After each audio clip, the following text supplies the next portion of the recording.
오늘도 우리는 하나님의 말씀으로 하루를 시작합니다. 하나님의 말씀이 여러분들 삶 속에 소망이 되고 능력이 되기를 축복합니다.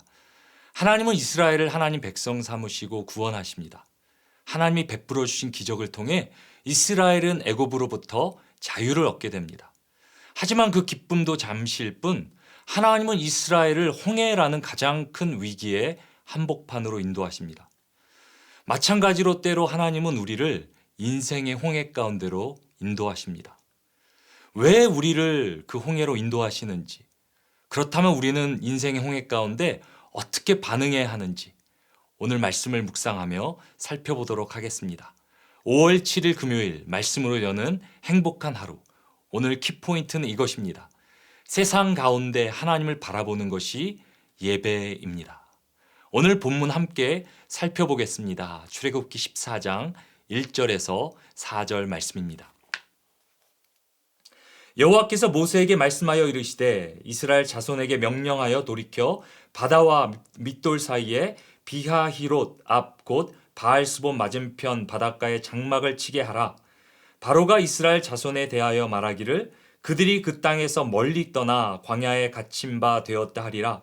내가 바로의 마음을 완악하게 한즉 바로가 그들의 뒤를 따르리니 내가 그와 그의 온 군대로 말미암아 영광을 얻어 애굽 사람들이 나를 여호와인 줄 알게 하리라 하시매 무리가 그대로 행하니라. 하나님은 모세에게 상세하게 하나님의 계획을 알려주십니다. 먼저 이스라엘을 홍해라는 바닷가에 등지고 진을 치게 하십니다. 그 사실을 애굽 바로가 알게 되고 군대를 동원해 이스라엘을 추격하게 하십니다. 결국 하나님은 애굽의 군대로 말미암아 영광을 받게 될 것입니다. 모세는 이 하나님의 계획을 이스라엘에게 전하고 상황은 하나님 말씀하신 그대로 펼쳐지게 됩니다. 오늘 본문 출애굽기 14장 5절에서 9절 말씀 계속해서 보도록 하겠습니다. 그 백성이 도망한 사실이 애굽 왕에게 알려짐에 바로와 그의 신하들이 그 백성에 대하여 마음이 변하여 이르되 우리가 어찌 이같이 하여 이스라엘을 우리를 섬김에서 놓아 보내었는가 하고 바로가 곧 그의 병거를 갖추고 그의 백성을 데리고 갈새 선발된 병거 600대와 애굽의 모든 병거를 동원하니 지휘관들이 다 거느렸더라. 여호와께서 애굽 왕 바로의 마음을 완악하게 하셨으므로 그가 이스라엘 자손의 뒤를 따르니 이스라엘 자손이 담대히 나아갔습니다. 애굽 사람들과 바로의 말들 병거들과 그 마병과 그 군대가 그들의 뒤를 따라 바알스본 맞은편 비하히롯 곁 해변 그들이 장막 친 데에 미치니라. 하나님 말씀하신 대로 이스라엘은 홍해 앞에 진을 치고 있고 하나님 말씀하신 대로 애굽 군대들은 이스라엘을 추격해 왔습니다. 하나님이 모세에게 말씀하신 그대로 이루어졌습니다. 그리고 이제 남은 것은 무엇입니까? 하나님이 애굽 군대들을 통해 영광을 받으시는 것입니다. 하지만 이스라엘의 문제는 무엇입니까? 눈에 보이는 현실입니다. 하나님의 말씀도 알고 그 말씀대로 이루어지고 있음에도 불구하고 애굽의 군대를 바라볼 때 두려움이 엄습해 온다는 사실입니다. 오늘 본문 출애굽기 14장 10절에서 12절 말씀입니다. 바로가 가까이 올 때에 이스라엘 자손이 눈을 들어 본즉 애굽 사람들이 자기들 뒤에 이른지라. 이스라엘 자손이 심히 두려워하여 여호와께 부르짖고 그들이 또 모세에게 이르되 애굽에 매장지가 없어서 당신이 우리를 이끌어내어 이 광야에서 죽게 하느냐 어찌하여 당신이 우리를 애굽에서 이끌어내어 우리에게 이같이 하느냐 우리가 애굽에서 당신에게 이른 말이 이것이 아니냐 이르기를 우리를 내버려 두라 우리가 애굽 사람을 섬길 것이라 하지 아니하더냐 애굽 사람을 섬기는 것이 광야에서 죽는 것보다 낫겠노라. 이 구절에서 가장 중요한 대목은 바로 10절에 눈을 들어 본즉입니다. 이스라엘 자손이 눈을 들어 누구를 바라봅니까? 애굽의 군대를 바라봅니다. 이것은 너무나 인간에게 자연스러운 것입니다. 인간은 눈으로 보는 것에 즉각 반응합니다. 우리는 눈에 보이는 것이 가장 확실하다고 생각합니다. 그래서 우리는 눈에 보이는 문제들로 인해 걱정하고 두려워합니다. 우리에게는 경제적인 문제들이 있습니다. 당장 은행 잔고가 바닥이라면 왜 두렵지 않겠습니까? 우리 비즈니스의 길이 보이지 않는데 왜 우리 가운데 걱정이 되지 않겠습니까? 눈에 보이는 문제 중 건강의 문제도 있습니다. 몸이 예전 같지 않습니다. 평생 건강하다고 생각했는데 갑자기 내 몸에 이상이, 병이 발견됩니다. 얼마나 당황스럽겠습니까? 얼마나 두렵겠습니까? 하지만 우리는 기억해야 합니다. 하나님이 이스라엘을 홍해로 인도하신 것 같이 하나님은 또한 우리들을 인생의 홍해로 인도한다는 사실입니다. 그리고 홍해의 목적은 무엇입니까? 오늘 본문 4절에 있는 하나님 말씀을 다시 한번 읽어보도록 하겠습니다. 4절에 이렇게 기록되어 있는데요. 내가 그와 그의 온 군대로 말미암아 영광을 얻어 애굽 사람들이 나를 여호와인 줄 알게 하리라.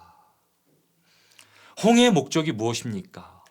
애굽 군대의 목적이 무엇입니까? 바로 하나님의 영광을 드러냄을 통해 하나님을 알게 하시는 것입니다. 다시 한번 말씀드립니다. 하나님의 홍해의 목적은 하나님의 영광을 드러내므로 하나님을 알게 하시는 것입니다. 우리의 인생 가운데 놓여 있는 홍해에는 확실한 목적이 있습니다. 우리의 홍해는 저주가 아니라 축복입니다. 우리의 삶의 홍해를 통해 하나님 역사하시고 세상이 그 하나님을 더 알게 하실 것입니다. 할렐루야. 홍해의 목적이 하나님의 영광이라면 우리가 인생의 홍해 가운데 어떻게 반응해야 하겠습니까? 우리 마지막으로 오늘 본문 출애굽기 14장 13절 14절 함께 읽도록 하겠습니다. 모세가 백성에게 이르되 너희는 두려워 말고 가만히 서서 여호와께서 오늘 너희를 위하여 행하시는 구원을 보라. 너희가 오늘 본 애굽 사람을 영원히 다시 보지 아니하리라. 여호와께서 너희를 위하여 싸우시리니 너희는 가만히 있을지어라. 지니라. 아멘. 아멘. 너희는 두려워 말고 가만히 있어서 여호와께서 오늘 너희를 위하여 행하시는 구원을 보라. 너희를 위하여 행하시는 구원을 보라. 오늘 이 말씀이 우리 모두의 심령에 잘 새겨졌으면 좋겠습니다. 하나님은 우리에게 원하시는 반응은 세 가지입니다. 첫 번째는 fear not, 두려워 말고, 두 번째는 stand firm, 가만히 서서, 마지막으로 see, 보라. 먼저는 fear not, 두려워하지 말아야 합니다. 상황이 두렵지만 우리는 그 두려움에 사로잡히면 안 됩니다. 더 나아가 우리는 stand firm, 우리는 그 상황에서 도망치는 것이 아니라 그 자리를 지키고 가만히 서 있어야 합니다. 이 홍해는 하나님께서 우리 가운데 허락하신 것입니다. 마지막으로 가장 중요한 것이 무엇입니까? see, 보는 것입니다. 무엇을 보는 것입니까? 홍해를 보는 것이 아니라 애굽의 군대를 바라보는 것이 아니라 세상을 바라보던 시선을 돌려 하나님께로 향하는 것입니다. 오늘 너희를 위하여 행하시는 구원을 보라.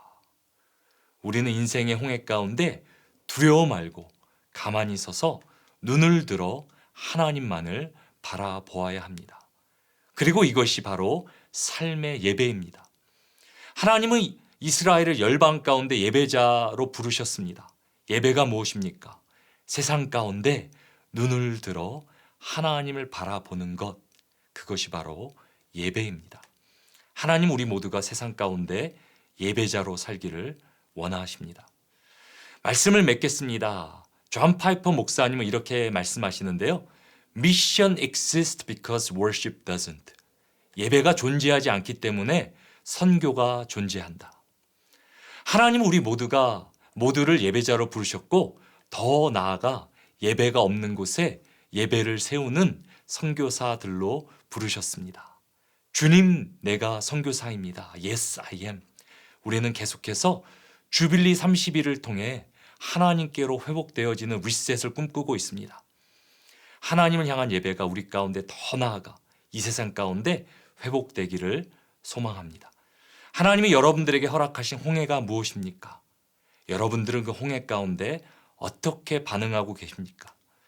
우리의 삶의 홍해 가운데 하나님을 바라보고 계십니까? 비록 우리의 삶 속에 홍해가 있지만 하나님은 그 홍해를 통해 영광을 나타내실 것이고 우리가 그 하나님을 예배함으로 세상이 하나님을 알게 될 것입니다. 예배가 무엇입니까? 세상 가운데 하나님을 바라보는 것이 예배입니다. 오늘 하루도 하나님 말씀 붙들고 축복의 통로로 살아가시기를 주님의 이름으로 축원합니다. 우리 같이 한번 기도하겠습니다. 하나님 감사합니다. 우리의 삶에 우연은 없습니다. 모든 것이 하나님께서 우리 가운데 허락하신 것입니다. 때로 하나님은 우리 가운데 홍해를 허락하십니다. 그러나 이것이 우리 가운데 저주가 아니라 하나님께서 영광을 받으실 것이라 말씀하십니다. 우리 성도들 가운데 오늘도 힘들고 어려운 상황들이 있습니까? 그 상황 가운데 갇히는 것이 아니라 두려움에 사로잡히는 것이 아니라 하나님, 그 상황 가운데 우리가 다시 한번 하나님을 바라보기를 원합니다. 이 세상 가운데 하나님을 바라봄으로 예배자의 삶을 회복하기를 원합니다. 특별히 공동체 30일 기간을 통해 우리의 예배가 우리의 삶 가운데 리셋되기를 원합니다. 하나님 오늘도 우리의 삶 가운데 홀로 영광받아 주시옵소서. 감사드리며 예수 그리스도 이름으로 축복하며 기도드립니다. 아멘.